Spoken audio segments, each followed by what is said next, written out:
WFAA breaking news now. Good afternoon, everybody. Welcome to WFAA News at 4. I'm Jason Wheeler, and a welcome to our viewers who have been watching us for the past 2 hours on WFAA Plus as we have been getting through breaking news all this afternoon. For our television audience, let's bring you up to speed on this. Today, a jury has found Karmelo Anthony guilty of murder in the Frisco track meet stabbing trial.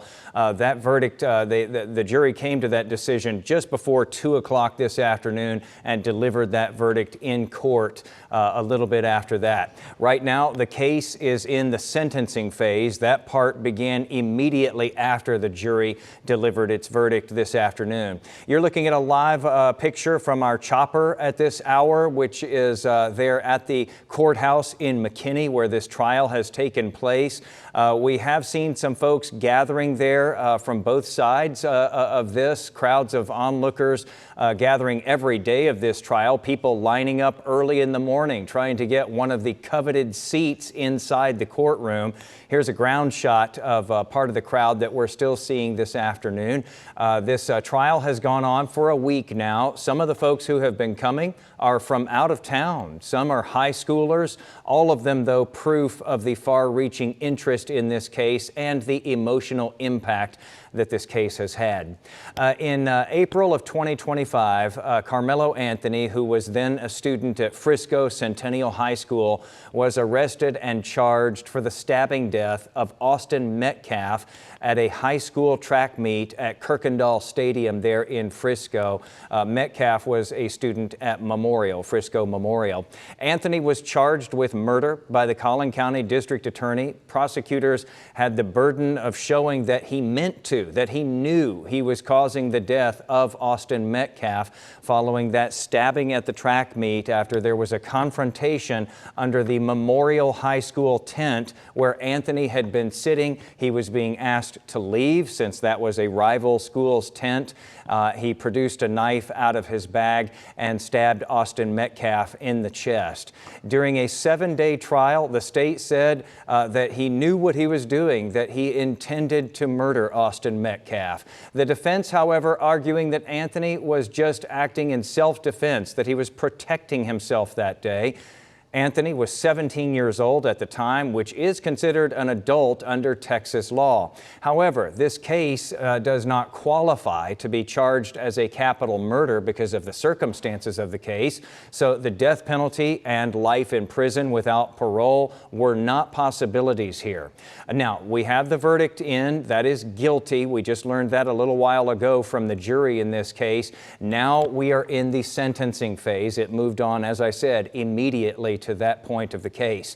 Murder in this case carries a sentence of 5 to 99 years in prison, although if you've been with us on WFAA Plus, you know that there is the possibility here that the defense could get 2 to 20 years as an option in front of the jury as well. So we're going to get into all of this here in this hour. We have experts there at the courthouse. We, of course, have been in that courtroom all day, every day that this trial has been happening. We have been live blogging this as updates have been coming down. We have Jobin Puneker, who is still in the courtroom right now. He just sent as an update a little while ago saying that the jury is now back in the courtroom and that the judge was reading the punishment jury instructions. So he's basically letting them know, here's what you can consider, here's what you cannot consider, and then they're going to send the jury out and they will immediately begin deliberating punishment in this case. Senior crime and justice reporter Rebecca Lopez and investigative reporter Tanya Iser have been live with us all afternoon on WFAA Plus. We also have some expert analysis from a whole team of attorneys that we've had all week, and we continue that today. The coverage has been really solid and very informative, and I would just like to turn it over to you right now, and if you can just sort of give us the lay of the land as you see it from where you are right now.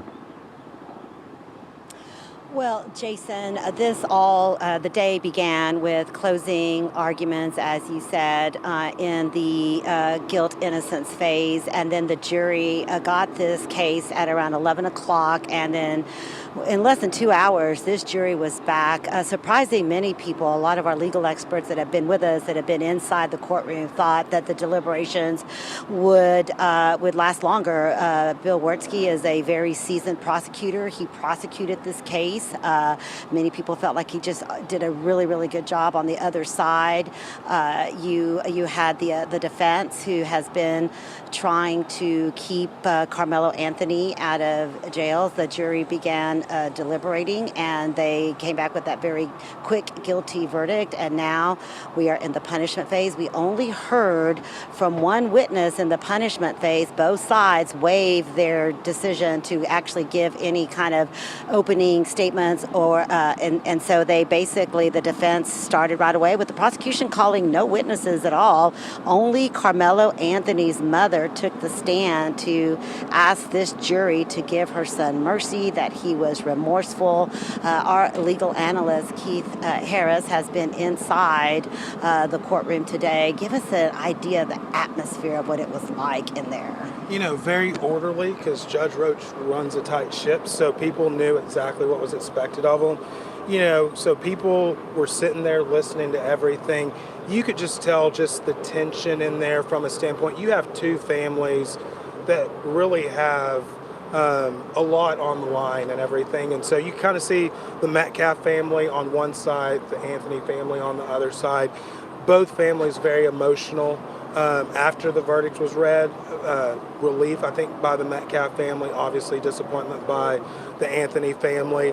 But one thing that amazed me is whenever they did have a break after that, you know, there were just some people that got up, one, because they were emotional, and the judge had said, hey, if you've got emotions, you can't stay in here. And they got up and respectfully left. But then others that once they heard the verdict, they were done, they got up and they walked out and everything like that. So just a very big day for both families, both supporters on both sides of everything.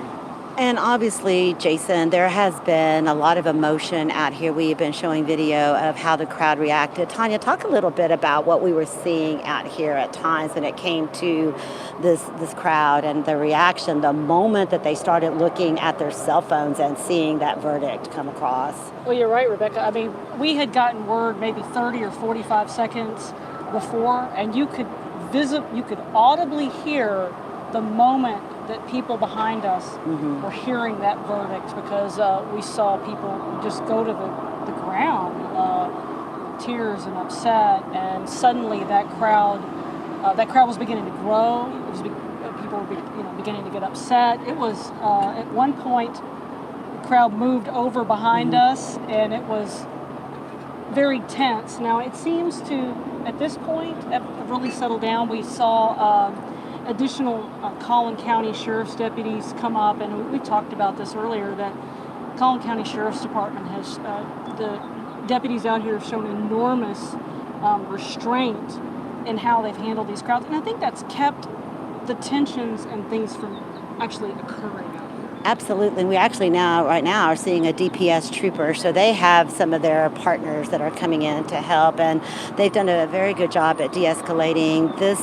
Inside the courtroom, this case was never about race. It was about what happened under that tent at that track meet, and both sides, the lawyers, the families, everybody was cordial. Everyone agreed. It was out here sometimes that people that sometimes don't live in Collin County, some that came from out of state, that were yelling at one another and making this about race. But Jason, the families and the attorneys and everyone in that courtroom were listening to the evidence, following the law, and it was all very cordial.